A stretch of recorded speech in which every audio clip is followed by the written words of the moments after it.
going on YouTube? School1921 here. Just want to do a deck profile for my Infernity deck that I'm running right now. I did really good at the jump. 7 out of the 32 top decks had the YCS Virginia, where they're all Infernity. And X-Sabers had the same showing as well, 7 out of 32. So they're doing pretty good. I've been wanting to run the deck before. I knew they were going to do hot at the YCS, so I mean, but it's whatever. Like I said, I mean, the deck is really good. It just feels kind of weird when I first started playing it, not having no hand and but one launcher can give you the massive plus off the Archfiend, so deck's pretty cool. So anyways, let's get into it right here. First off, you got 3 Infernity Archfiend. 3 Infernity Archfiend is the main card of the deck. He's like a Stratos in a sense. He searches out any Infernity card, Infernity Break, Infernity Launcher, any card with Infernity in his name. This monster can search it. If you draw it when you have no cards in hand, you can special summon it and search an Infernity card also. So there's massive combos with this. You gotta run 3 of them. I suspect that he might get hit. He might be like a Stratos to get hit in September list, to be honest with you. Because I don't think they're gonna errata his effect. Because obviously you guys know if Infernities couldn't search spell or traps, they wouldn't be as good. But you got 3 Infernity Archfiends.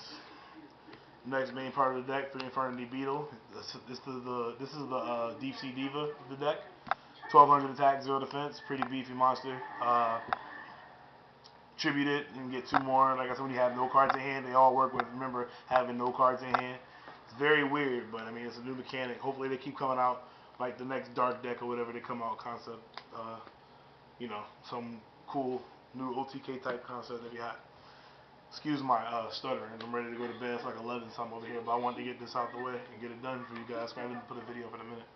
Anyway, 3 Infernity Necromancer. This card's really good. Should have been more than a common.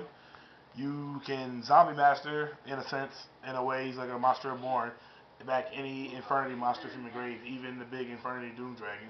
She has 2000 defense, 0 attack. When it's normal summon, it's like Summoner Monk switches to defense mode, and then you reborn Infernity from your grave. So you go get Beetle or go get Avenger, go for Armory Arm. Whole bunch of combos with this card. Really good. Remember, have to have no cards in here. Really good card. Then we got 2 Infernity Mirage. This is basically the monster form of launcher, although it can be special summoned from the grave. This card is really good though. You can dump it with 1 for 1. It's a really, really good card. In 3s, I think it'd be dead. It's that's not very situational in a sense, but I mean, like I said, 1 for 1 being able to dump it, it's really good. It's basically like you're running 5 launchers, so you have more access to trying to get to the OTK faster. So Mirage definitely, I think 2 is enough. 1 is too little. 2 is good, like 3 is too much. So 2 Dark Grepher. I want to go to 3, but I mean, from seeing other people playing and reading feature matches and looking at YouTube videos, I see Grepher in people's hand a little bit too much in situations where you really don't want it in your hand. So I don't know how that's going to pan out right now, but 2 is actually working okay for this past week that I've been messing with it. So 2 Grepher is fine. I don't have any. I want to run the malicious version, where you can discard a level 6 or higher and special summon it, and then dump another dark out your hand. But I think malicious takes away from the deck, so I mean, I tried another time. But anyway, Infernity Avenger, only 1 copy of this little dude. You can get it out with 1 for 1, and he's the key part for the Armory Arm OTK because you use him and Infernity Mirage, or not Mirage, Necromancer, and Synchro for level 4. Then like Synchro a Beetle and Archfiend for a level 6, and then Synchro with another Beetle and the level 6 Synchro for Colossal Fighter, and equip your Armory Arm to the Colossal Fighter. And basically, say they have a Stardust out on the board, you go Armory Arm, then you break out Colossal Fighter. You equip, I don't know if the camera can see this. Yeah, it can. You equip the Armory Arm to the Stardust Dragon, so the Stardust would be at 3,500. The Colossal runs into the Stardust. Say the Colossal is at stock 28. You would take 600 damage from the actual attack, but that's okay because they're taking a whole 2,800 attack because Armory Arm's effect. So they take 28 3 times this game. So you're taking 1,800 for them to take, what's 28, 56, 76, like 8,400 damage or more. So that combo is really good. I heard about it at New Jersey. That the Europeans were spitting that to us. They were telling us how that's a really popular OTK over there. So I was like, that's pretty hot, pretty hot. So definitely works. Steven, you can see how it works. Stephen Harris did it in his feature match at the YCS. Shout out to Stephen Harris for doing such a good job. So, like I said, got one Infernity Avenger. His one effect where he gets the level of monster that was destroyed. I really haven't used that yet, and I haven't seen it used, but nothing for you to worry about. Just use it for the 1-star tuner and go with it. Necro Gardener, run Necro Gardener because it can be dumped with Inferno if I have it in hand. It can be dumped with Grepher into the grave to protect me, like especially against GB or something for a turn, like just to protect. And it just has a decent synergy with the deck, and it hasn't really done any bad yet. So, why not throw the one Necro Gardener in there, I feel, anyway. And then we got Plague Spreader.